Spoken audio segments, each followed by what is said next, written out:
Hello students, इससे पहले वाले वीडियोस में हमने आपको बताया था बहुत सारे इंपॉर्टेंट क्वेश्चंस अलग अलग चैप्टर्स के।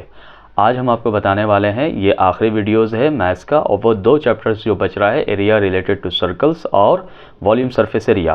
तो ये जो चैप्टर है वो है एरिया रिलेटेड टू सर्कल से इंपॉर्टेंट क्वेश्चंस। इन क्वेश्चंस को अगर आप प्रैक्टिस करते हैं तो आप एग्ज़ाम में बिल्कुल अच्छे तरीके से बना सकते हैं सवाल। इसी तरह के क्वेश्चंस आपके एग्ज़ाम में पूछे जाएंगे। तो सबसे पहले हम यहाँ पर देखते हैं MCQs है। तो MCQs को आप प्रैक्टिस कर लें। हमने जिस पर टिक लगाया है वो मतलब उसका आंसर है, और ब्रैकेट में जो लिखा वो उसका आंसर दिया हुआ है। तो आप क्वेश्चंस को प्रैक्टिस करते जाएंगे। देखिए ये क्वेश्चंस यहाँ शुरुआत होता है यहाँ से, तो ये सवाल आप बनाते जाएं। ये क्वेश्चंस, इस तरह के क्वेश्चंस अगर आप प्रैक्टिस करते हैं तो आपको एक अच्छे तरीके से ये भी मिल जाएगा, कमांड हो जाएगा आपको चैप्टर्स पर, और अच्छे से आप बना सकते हैं एग्ज़ाम में, जो आने वाले एग्ज़ाम है आपके मैथ्स के। तो इस तरह के क्वेश्चंस आप बिल्कुल प्रैक्टिस करें। Generally area related to circle में जो है ना, वो एरिया रिलेटेड टू सर्कल से सेक्टर वाले क्वेश्चंस बिल्कुल पूछे जाते हैं, और सेक्टर से सेगमेंट वाले क्वेश्चंस ज़रूर पूछे जाते हैं। तो सेक्टर और सेगमेंट वाले क्वेश्चंस को आप भूलेंगे नहीं, भी बताएंगे इन सारे क्वेश्चंस को। ये सब आसान आसान क्वेश्चन है, ये फ़ौरन बन जाएगा, प्रैक्टिस कर लें आप। देखिए ये इस तरह के क्वेश्चंस बिल्कुल बना लेंगे आप। और ये शेडेड रीजन वाले भी जो सवाल होते हैं ना, क्वेश्चंस होते हैं, वो बिल्कुल पूछते हैं एग्ज़ाम में। तो आप जानते हैं ना शेडेड रीजन कैसे बनाते हैं। बड़ा जो फिगर रहता है, बड़ा फिगर रहता है, उसका एरिया पहले निकालते हैं और छोटे वाले का एरिया निकाल करके दोनों को माइनस कर देते हैं। तो ये क्वेश्चंस बना लें, ये सवाल आप बना लें, इंपॉर्टेंट क्वेश्चन है इस तरीके के। यहाँ पर देखिएगा तो इस वाले सवाल में जो है वो एंगल दिया हुआ नहीं है। तो ऐसे क्वेश्चन में जब एंगल गिवन नहीं होता ना, तो ये स्क्वायर है तो ये 90 डिग्री एंगल सेक्टर बना रहा होता है। तो आप इसको सोल्व कर सकते हैं, ठीक है। देखिए यहाँ पर ये 4 सेक्टर बन रहा है और ये क्या हो गया, आपका स्क्वायर हो गया। तो निकाल करके माइनस कर देंगे तो ये शेडेड रीजन का एरिया आ जाएगा। इसी तरीके से ये वाले क्वेश्चंस को देख सकते हैं। यहाँ पर कौन सा ट्रायंगल दिया हुआ है, इक्विलेटरल, तो हर एंगल कितना डिग्री हो जाएगा, 60 डिग्री। तो भी आप बना सकते हैं वैसे, या बाकी आप θ1 + θ2 + θ3 करके भी वैसे आप सोल्व कर सकते हैं इन क्वेश्चंस को। ये सब इंपॉर्टेंट क्वेश्चन है। ऐसे क्वेश्चन अगर एग्जाम में पूछे जाएंगे तो आप बिल्कुल बना लेंगे। यहाँ पर देखिए, अब ये जो क्वेश्चंस है ना, ये वाले जो सवाल हैं, ये वाले जो क्वेश्चंस है, यहाँ इसका ब्रैकेट में आंसर लिखा हुआ है। ये अभी जो इस तरह के क्वेश्चंस है, तो ये θ1 + θ2 + θ3 + θ4 आएगा तो 360 डिग्री हो जाएगा। तो आप इसको भी डायरेक्टली फार्मूला से बना सकते हैं सवाल। ये क्वेश्चंस भी बिल्कुल बना लें। अब देखिए ये कोड वाले जो सवाल है ना, ये वाले कोड, ये वाले क्वेश्चंस हो गए, ये क्वेश्चंस हो गए कोड वाले क्वेश्चंस, और जिसमें एरिया माइनर सेगमेंट का या मेजर सेगमेंट का निकालने बोलता है। ये इस तरह के क्वेश्चन ज़रूर प्रैक्टिस कीजिएगा। इंपॉर्टेंट क्वेश्चन है जो आपके एग्जाम में बिल्कुल पूछे जा सकते हैं। ये वाले सवाल भी, area of sector, area of quadrant, minute वाला, मिनट हैंड क्लॉक वाला सवाल बिल्कुल आप कर करके जाएं, प्रैक्टिस अच्छे से करें। ये क्वेश्चंस आपके एग्जाम में बिल्कुल पूछे जाएंगे। इस तरह के क्वेश्चंस प्रैक्टिस ज़रूर कर लेना है आपको। और यहाँ पर देखेंगे आप तो ये भी सवाल है जिसमें length of arc, area of sector form by arc, और area of segment form by the corresponding chords. ये सब क्वेश्चंस आप बिल्कुल प्रैक्टिस कर लें। ये भी क्वेश्चंस प्रैक्टिस कर लीजिए अच्छे तरीके से। और देखिए ये इंपॉर्टेंट क्वेश्चन है, बहुत इंपॉर्टेंट क्वेश्चन है। ये 120 डिग्री जब सेंटर पर बनता है ना, तो इस तरह के जो सवाल है वो बिल्कुल आप बनाएंगे। तो आप ख़ास करके ये वाले सवाल जो सर्कल है और ट्रायंगल बनता है और 120 डिग्री बन रहा है और माइनर सेगमेंट का एरिया बताना है, तो बिल्कुल अच्छे से प्रैक्टिस करेंगे। ये क्वेश्चंस हॉर्स वाला, ग्रेज वाला भी क्वेश्चंस आता है एग्जाम में, पूछे जा चुके हैं।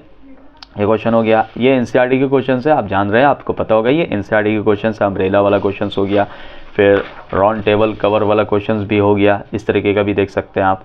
और एरिया ऑफ सेक्टर दिया हुआ, तो ये इस तरह के क्वेश्चंस आप बिल्कुल प्रैक्टिस कर लीजिए। और अगर इस तरह के सवाल आए, मान लीजिए कि स्क्वायर बना हुआ है और इसमें 4 सर्कल बना हुआ है, और आपसे पूछता है शेडेड रीजन या रिमेनिंग पार्ट का बताइए, तो area of square minus area of 4 circle कर देना है।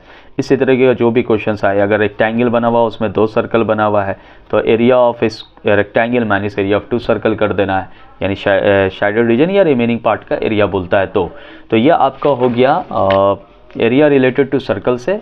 इस क्वेश्चंस को अगर आप प्रैक्टिस कर लेते हैं तो बिल्कुल आप एग्जाम में बना देंगे। अब हम आते हैं वॉल्यूम सरफेस एरिया से। तो जब हम बात करते हैं वॉल्यूम सरफेस एरिया, तो देखिए वॉल्यूम ऑफ सरफेस एरिया में सबसे पहले कम्बिनेशन ऑफ सॉलिड से क्वेश्चंस आते हैं। Surface area of combination 2 solid, 2 figure दिया रहेगा। तो अगर मान लीजिए ऐसे फिगर दिया रहता, कोन है और हेमिस्फीयर है, तो टोटल सरफेस एरिया इस फिगर का बोलेगा बनाने के लिए। तो ये याद कर लेना, मतलब ये समझ लेना है कि curve surface area of hemisphere और plus curve surface area of cone. तो ये अलग अलग फिगर है। जैसे कैप्सूल टाइप का क्वेश्चन भी पूछता है एग्जाम में, 2 हेमिस्फेरिकल शेप जो है वो बाहर की तरफ निकला रहता है, एक सिलेंड्रिकल शेप रहता है, तो इसका टोटल सरफेस एरिया पूछता है कितना होगा। तो curve surface area of 2 hemisphere और plus curve surface area of cylinder, बिल्कुल आप कर सकते हैं। इसी तरीके का सिलेंडर के नीचे जो है वो हेमिस्फीयर रहता है, तो ये भी आप इस तरह के क्वेश्चंस बिल्कुल बना सकते हैं। ये इसका इक्वेशन मतलब फॉर्मूला सेट किया हुआ हमने, इस तरह के फिगर के सवाल आपको मिल सकते हैं। यानी डबल हेमिस्फीयर है तो ये पूछ रहा है, तो यहाँ पर प्लस कर रहे हैं, ये सेट करना है फॉर्मूला को। और ये क्यूब के ऊपर हेमिस्फीयर रखा रहता है, तो इसका और ये अगर कर्व डॉट करके बाहर इसको निकाला गया। अगर आपसे ये सरफेस एरिया से रिलेटेड है, वॉल्यूम से रिलेटेड पूछता तो यहाँ पे माइनस करते जब कट करके निकाला जा रहा, और ये ऊपर में रखा हुआ तो ऐड कर देते, प्लस कर देते। अगर इसमें वॉल्यूम से पूछता तो ये area volume of cylinder minus area of volume of 2 hemisphere कर देते तो आ जाता।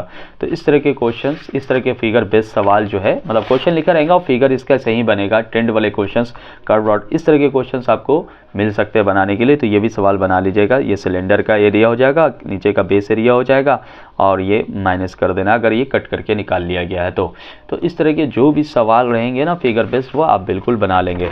अब अगर हम बात करते हैं क्वेश्चंस, वॉल्यूम सरफेस एरिया के क्वेश्चंस की बात करें, तो वॉल्यूम सरफेस एरिया में एमसीक्यूज़ वगैरह भी आते हैं वॉल्यूम सरफेस एरिया में। तो इस एमसीक्यूज़ को, इस तरह के एमसीक्यूज़ को आप प्रैक्टिस करेंगे। जो आसान सवाल 2 मार्क्स में अगर पूछे जाए, 3 मार्क्स में से बड़े मार्क्स में 5 मार्क्स के क्वेश्चंस आते हैं वॉल्यूम सरफेस एरिया से। तो ये क्वेश्चन, इस तरह के क्वेश्चंस आप प्रैक्टिस कर लें, आंसर बगल में लिखा हुआ है, प्रैक्टिस करते जाएं आप, तो आपके लिए काफ़ी आसान होगा। यानी एग्ज़ाम में इतना प्रैक्टिस कर लेते ही काफ़ी इनफ होगा आपके लिए। देखिए ये इस तरह के क्वेश्चंस आप प्रैक्टिस करते जाएंगे। ये इस तरह के सवाल यहाँ पर है, लिखा हुआ है क्वेश्चंस, आप बनाएं और आंसर चेक करें अपना कि आपका आंसर आ रहा है या नहीं आ रहा। ये जूस सेलर वाला सवाल काफ़ी बार पूछ चुका है, तो ये भी इंपॉर्टेंट क्वेश्चन है, रिपीटेड सवाल है, तो ये भी कर लेना है अच्छे तरीके से। स्टार मार्क किए हुए हम, तो वो इंपॉर्टेंट क्वेश्चन है, यानी कि वो पूछा गया है कई बार। तो ये इस तरह के क्वेश्चंस बिल्कुल आप बना लेंगे, तो इससे कोई प्रॉब्लम होने वाला आपको नहीं है। यहाँ पर देख लें आप, ये भी क्वेश्चंस बड़े बड़े होते हैं, पढ़ना है सवाल को, अच्छे से बनाना है। देखिए स्टार मार्क किए हुए, मतलब ये भी क्वेश्चंस इंपॉर्टेंट है, इस तरह के क्वेश्चंस भी आपको बनाना है। टेंड वाले सवाल भी इंपॉर्टेंट क्वेश्चन है, टेंड वाले क्वेश्चंस पे पूछे जा सकते हैं, केस बेस्ड स्टडी टाइप में पूछे जा सकते हैं क्वेश्चन। रेन वाटर प्रॉब्लम, ये रेन वाटर देख लीजिए, ये इस तरह के क्वेश्चंस पढ़ें और बनाएं आप। फिगर बनाना बहुत ज़रूरी होता है, बगैर फिगर के सवाल बनेगा नहीं। फिगर को अच्छे से बनाना, फॉर्मूला अच्छे से सेट करना, यही 2 चीज़ होता है सबसे इंपॉर्टेंट। उसके बाद कैलकुलेशन करो, स्टेप को ज़रूर फॉलो करें, क्योंकि स्टेप पर मार्क्स मिलता है। यहाँ पर देखते जाएँ आप, ये वाले भी सवाल इंपॉर्टेंट क्वेश्चन है, ये सारे को क्वेश्चन आप ज़रूर कंप्लीट कर लें, बना लें। ये भी देख लीजिए, ये भी सवाल बना लेंगे आप।